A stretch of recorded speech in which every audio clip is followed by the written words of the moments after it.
most urgent question of our time. In a bold move, President Joe Biden's decision to strike Houthis in Yemen without congressional approval has triggered bipartisan backlash. Lawmakers from both sides, expressing outrage, argue that this move reignites the ongoing debate over the constitutional authority to declare war in the United States. On Thursday night, Biden announced a joint effort with the US, UK, and 8 other Western coalition countries to launch air and naval strikes on over a dozen sites in Yemen.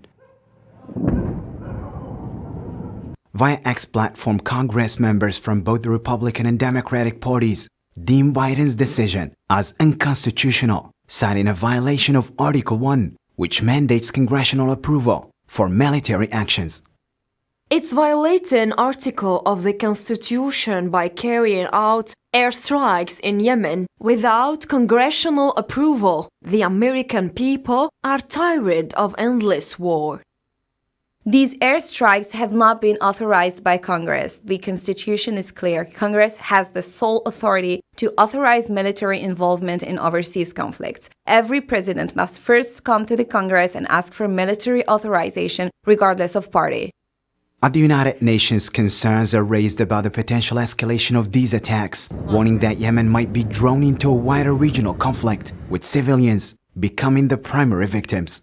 We are just extremely worried about the risks and the greater risks of escalation of this, and with the impact on the wider region, the risks that on Yemen itself, which, as we've said before, Mr. Grunberg and his team had worked hard to get parties together, and the people who pay, as it is in every case, are the civilians who don't often have enough of a voice in what is going on.